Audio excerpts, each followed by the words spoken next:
Hi everyone, Grada here. How are you? Good to see you again for You Are the Miracle FM. And this is a Facebook Live that I do every week to help you tune up to your highest potential and to get you out of the stress side of your nervous system, to help you to relax, to help you feel good. And hi Leah, awesome to see you. I saw your question, so I'll talk about that in a minute.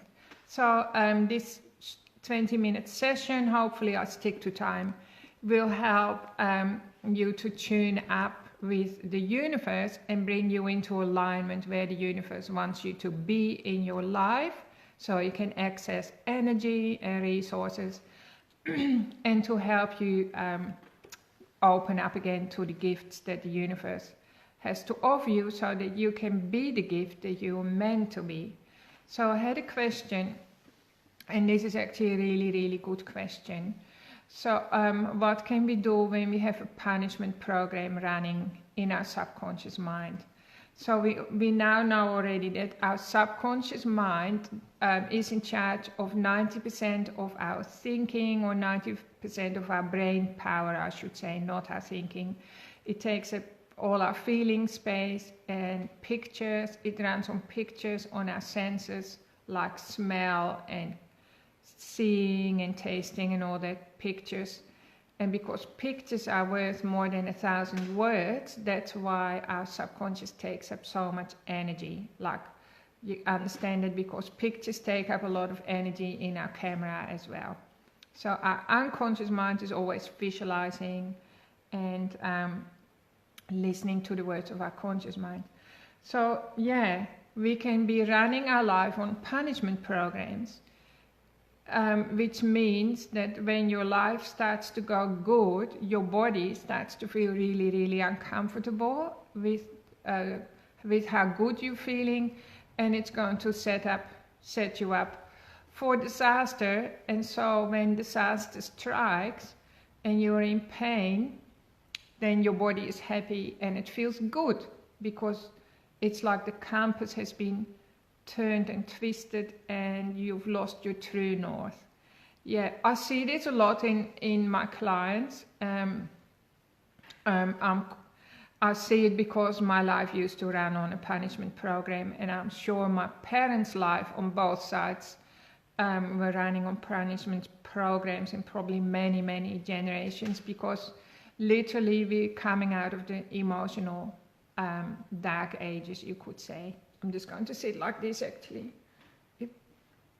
So that I stay on track, just helping my brain. I've crossed my legs and cross my arms, because this helps us to relax and to stop feeling fearful, and our brain starts to function a lot better. So I'm feeling a bit headachy tonight, but not too bad. Just from having 2 big days with all the emotions from the search to successes. It's all very exciting though. Anyway, so how do you know you have a punishment program? Well, you need to check in with yourself and look back over your life. So how well do you cope with happiness? How well do you cope with joy? How well do you cope when you're successful? Do you have a cap, like a cap that limits your happiness? Like, and I'm sure when I look back over my life, of course, it's like totally obvious that as soon as my life was going good and easier, I've always had to work really hard. Mind you, that was self-imposed, but still. There you go. So as soon as my life got a little bit easier and in calmer waters, a disaster would strike. So actually, if you read my book, you can tell it just went from crisis to crisis, like major dramas and traumas. And then when I got hit by the truck, I had lots of time to think about everything, and I recognized, I'm punishing myself all the time. It's a subconscious program. So I didn't really know how to deal with it at the time, but with energy healing I always check all my clients if there's a punishment program going on, and I delete it. And sometimes we have to do that several times. So how do you know if you have a punishment program? Well, this is how it works. When you're meant to be feeling good, you feel bad.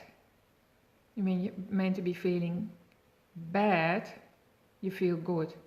I don't know if that makes sense, but it just means your internal compass is deeply, deeply confused. And it's a sign that you have a symptom of having been abused. So the abuse can vary, and it may not even be your own abuse. Like it could have been going on to your mom when you were in the womb, and it can be genetic memories from your ancestors for many generations.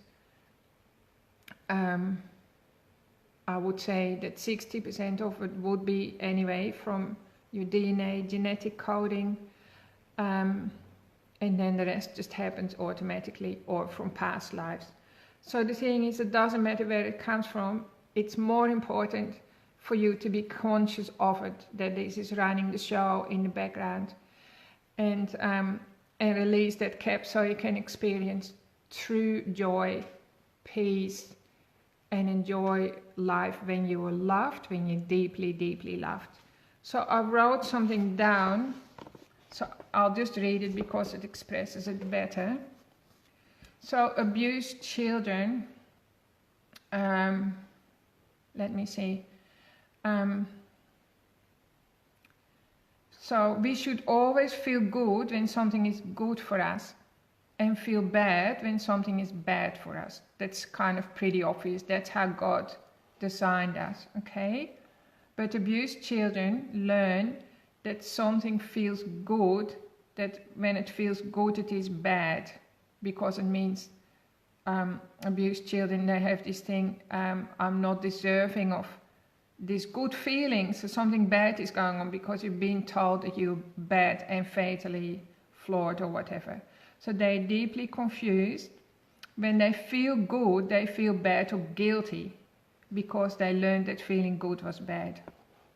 So I have a sentence here that you can write down, or I can actually post it. Don't worry, I'll post it later on Facebook. It goes like this. Although I learned that feeling good was bad, I deeply and completely love, respect and accept my child, and I know she or he is good, and I know she is a good girl, and it wasn't her fault. Okay, so that helps to reverse, and you kind of have to say that sentence. I'll say it again, just close your eyes and see how that sits with you. I'll say it really slowly. Although I learned that feeling good was bad, I deeply and completely love, respect and accept my child, and I know that she is a good girl and it wasn't her fault. Okay.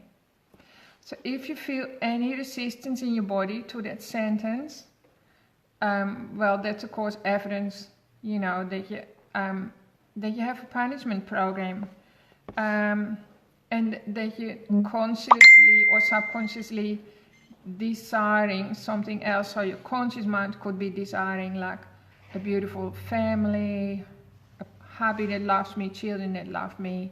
That's your conscious desire, but unconsciously, your unconscious isn't agreeing with that. It's desiring something else. It's desiring maybe abuse even, or that you're going to feel let down, or that you're going to feel hurt, or you're going to feel ignored, or you're going to feel unsupported, or that you're going to be abandoned, because simply your subconscious mind is comfortable with that, because that's all it knows. And it's actually really, really sad when you think about it. So just see, so the harder you try consciously, the more powerful the resistance becomes. Okay, right. So every time, if this is the case, every time you think of a goal, like a positive goal, you're going to feel resistance in your body, and what you resist persists. So the key is to stop resisting, jump slow down that resistance train, and slow down, and eventually you get to jump on the joy train. Okay, how do you go from the resistance train to the joy train? But becoming masterful at feeling your emotions, recognizing your emotions, and tuning into your emotions, and doing your bucket work. When I say bucket, the big 5. So we have in our body, we have a bucket for anger, one for fear, one for sadness, one for shame, and one for guilt. Okay, so if you don't know which one to choose, because we've become so disconnected from ourselves, definitely choose to do your anger work, because the anger is like the big stopper, the cork on the bottle, and it blocks everything.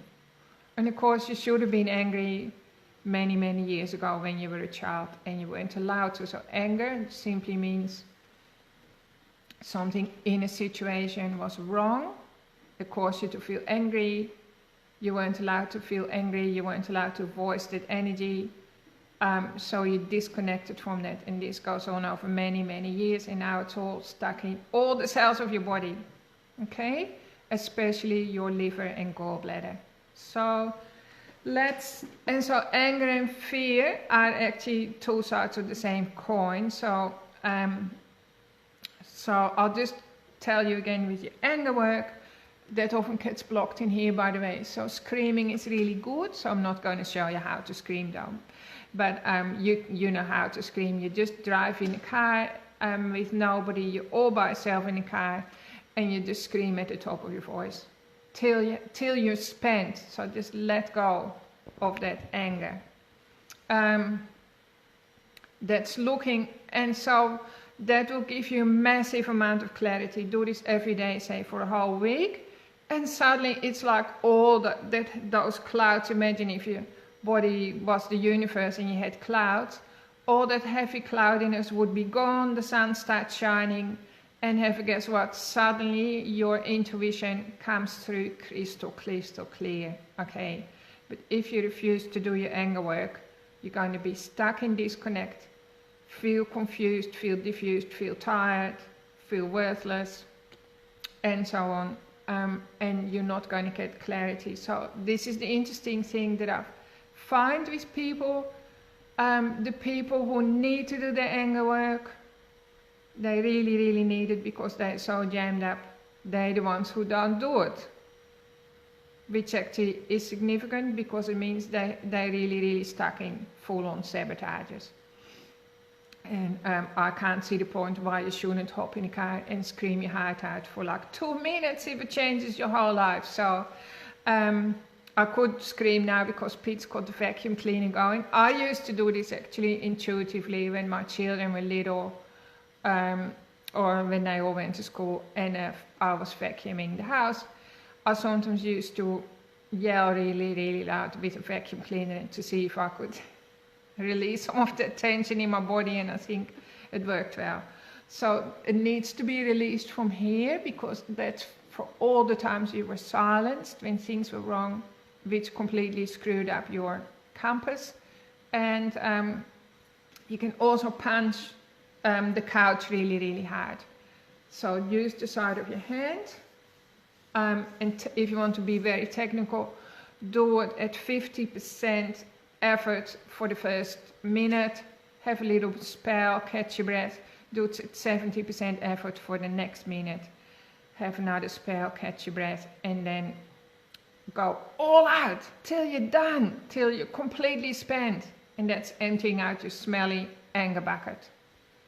And you'll be surprised how awesome that makes you feel, because now suddenly that bucket is empty and peacefulness flows in. You become an island of peace. And I think we all want to be islands of peace, but you can't pretend to be an island of peace when you're full of, I was going to say shit, but anyway, you can't. People know that you're just pretending and that it's just on the surface, like you can have a nice smile and pretend everything is good.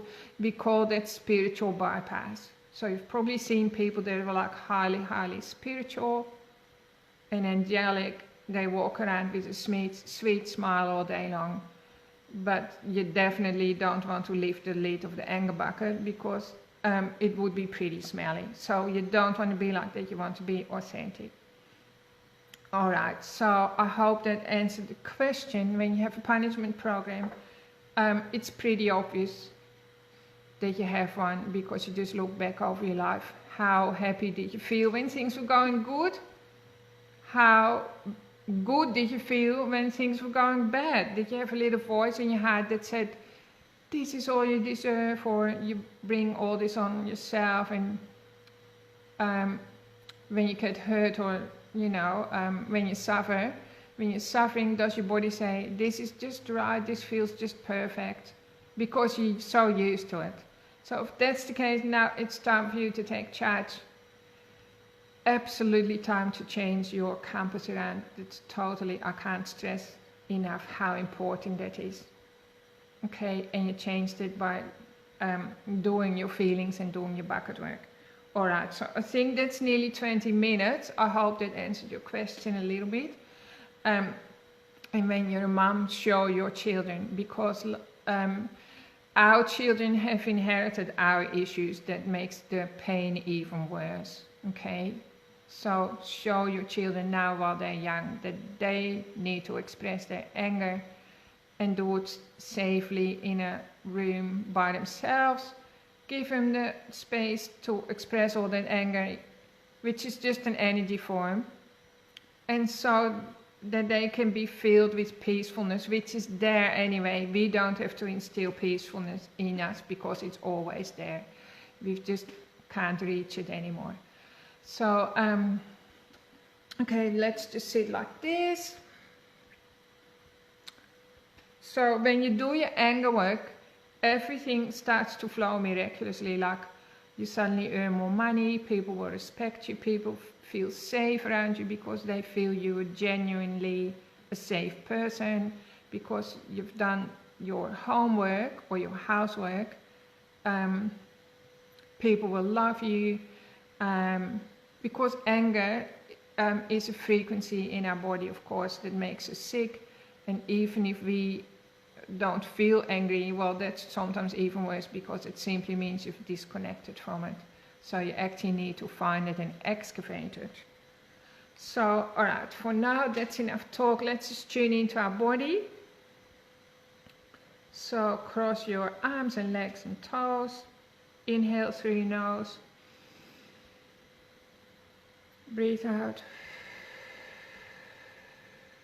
So let all the stresses from today leave your body. Even the message, all those messages I shared with you today, just let them go, because your subconscious heard it all. So just trust. Trust in trust. Okay. Inhale, exhale. So go to that peaceful place behind your eyes. We've got the observer there. Go to a peaceful place behind your eyes and feel that beautiful sense of peacefulness. So the observer, which is your infinite self, is simply observing those emotions. The observer is observing our human experience, but not buying into it. So go to that place. Imagine rose petals dropping through your crown chakra, dropping through that place, and then dropping into your heart center. Okay, just open your heart. Imagine your heart is like a book that suddenly opens and all those rose petals drop down. And that book is full of beautiful, loving messages for you. Breathe into your heart space. Relax your shoulders, soften your body.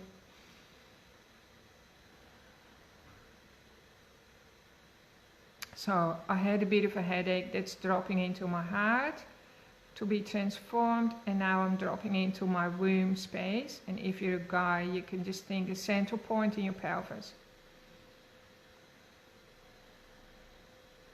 And the rose petals, they're just dropping down 1,000,000 rose petals. Softening the energy in my body, just making it soft and loving, and reprogramming myself. Removing any shocks, softening any shocks and stresses, they're just dissolving.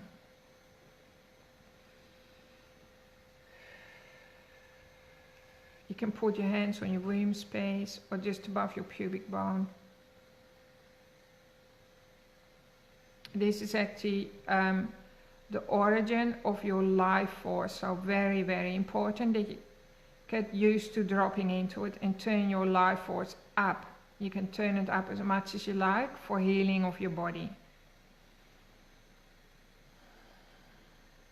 Okay, drop through your body into the center of the earth, and there's a beautiful healing room there ready for you. It's all ready. You might have a hot bath or a special soft chair or a bed or something for you to float around. And just imagine the incense of frankincense, which is unconditional love. And while you're in that healing room, just ask your unconscious mind to leave all punishment programs behind. Just leave them behind. Ask your body to do that for you now. Instead, be open for gifts and rewards, like the gifts of love and joy, peace, abundance, success, brilliance, genius,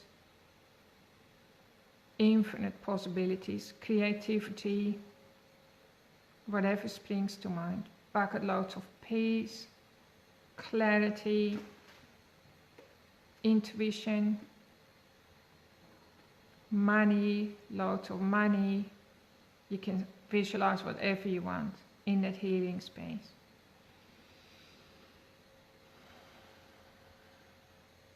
Okay, so then you, as fast or as slow as you like, bring your attention back up through your body, come up and back into the back of your eyes, and you connect with your divine eyes or soft eyes.